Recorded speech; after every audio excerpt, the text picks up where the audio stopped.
ও একা সুপারস্টার, একা ছবি দেখছে, ছবি রেডি হয়ে যাওয়ার পর দৌড়ায় আমার পিছনে ধরলো। ও ঢাকায় ভাষায় কথা বলতো যে, "ভাই, ভাই ছবি কী হইব জানি না ভাই, আপনার সুপারহিট।" আমি, "কেন ভাই?" ছবি দেখলাম। আমরা এখানে আমি সালমান শাহ বললাম, "আপনার সুপারহিট" ছবি রিলিজের পর। মূলত যখন সালমান শাহর সাথে আশা ভালোবাসা করতে গেলাম, আমি তো বাসে গেলাম। আমি আমার লাগেজ-টাগেজ নিয়ে বাসে, ওরা সবাই প্লেনে করে চলে গেল।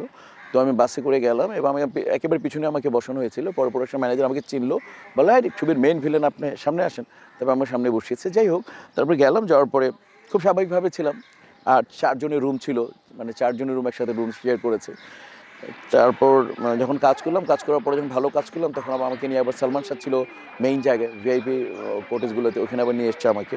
তো আমি ৩ দিন আমার মেকআপ নিয়ে আমি বসা। সবার আগে আমি উঠি, সবার আগে মেকআপ নিয়ে আমি সবার আগে বাসে আমি উঠি প্রোডাকশনে, লোকেশানে ওই বান্দরবন থেকে রাঙামাটি থেকে সবার আগে, মানে আমি বাসে সব আগে আগে আগে আগে, যাতে কেউ আমার খুদ না দেখুক। বাট আমার ২ দিন ফুললি শুটিং হয়নি, ড্রেস পরে যায়। থার্ড ডের দিন এরকম বিকাল বিকাল ভাব, যেমন এখন প্রায় অলমোস্ট ৫:৩০ ৬টা বাজে। তখন তুমি যদি নিজ সবাই একটু বলা বলি করতেছে, ৩ দিন থেকে এই ছেলেটা আসছে, একদিনও কিছু কাজ হচ্ছে না। কারণ তখন সালমান শাহ স্টার, সুপারস্টার। তো সালমান শাহর কাজগুলো যাতে হয়ে যায়, ওই সিকোয়েন্সগুলো মানে বেশি ওরটা সিরিয়ালি করতেছে। বাট ফাইটটা শেষ হচ্ছে না, সিনের পরে ফাইটের শেষে আমি আসবো।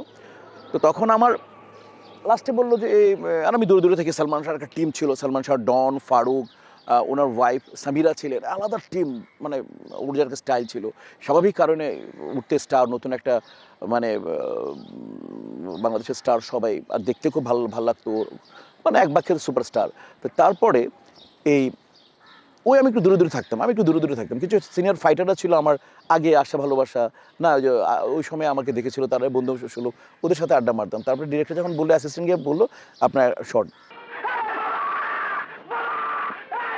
সালমান শাহ তাকে ভালোবাসে, গ্রামের সাবরিনা একটা নায়িকা ছিল, ওকে আমি আমি গ্রামের মোড়ল, ইয়াং মোড়ল।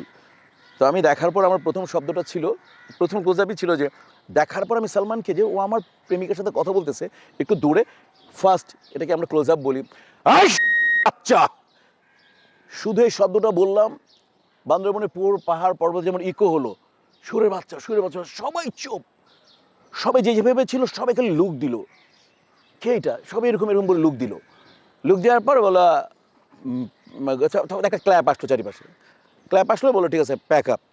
তোমার খরপথ পরিষ্কার, দৃষ্টির সাথে আমার বিয়ে হলে সব সম্পত্তি তুমি পাবে। তো এই সালমান শাহ নাকি পরে আমার সাথে যখন ক্লোজ হয়, সালমান শাহ আমাকে বলছিল, ওই ডনকে নাকি ওই শব্দটা শোনার পরে বলছিল, সাবধান সাবধান, এখন যে শব্দটা বললো না, শব্দ মানুষ শুনবে, কিন্তু আমি সালমান শাহ বলতেছি তোরে, যে শব্দ একটা বললো এবং একটা যে এখন শব্দ বললো না, এর মানুষ কিন্তু বাক্য শুনতে চেষ্টা করবে, তিনি কিন্তু নিজের শব্দ শোনাবেন অনেককে, তুই সতর্ক হয়ে যা, ওনার সাথে মিলেমিশে কাজ করবি। সালমান শাহ পরে আমাকে এই গল্পটা অনেক পরে বলেছে। যাই হোক, তো তারপর আবার আশা ভালোবাসা ছবিটা যখন রেডি হয়ে যায়, সালমান শাহ সম্পর্কে বলতেই হয়, আমি ওই করিতলে শুটিং করতেছি, ডে নাইট, ব্যস্ত ডে নাইট। ও একা সুপারস্টার, একা ছবি দেখছে, ছবি রেডি হয়ে যাওয়ার পর দৌড়ায় আমার পিছনে ধরলো। ও ঢাকায় ভাষায় কথা বলতো যে, "ভাই, ভাই ছবি কী হইব জানি না ভাই, আপনার সুপারহিট।" আমি, "কেন ভাই?" ছবি দেখলাম, আমরা এখানে, আমি সালমান শাহ বললাম, "আপনার সুপারহিট ছবি রিলিজের পর।" লেখানেন, "আপনার সুপারহিট ছবি কী হবে আমি ব্যবসা বলতে পারবো না, কিন্তু আপনি সুপারহিট।" আমি সালমান শাহ বললাম, জড়ো দিল, আমাকে হাক করলো, তারপরে চলে গেল। সবাইকে খাওয়াবো গুলি, ও আমি গুলি খাবো না। এর মধ্যে তোর সাথে আমার ছবি করতে এসে, প্রেম পিয়াসী, শেষ ঠিকানা, তারপর এরকম ছবি চলতে ওর সাথে আমার। তো ওর সাথে সালমান শাহর সাথে এই ঘটনা।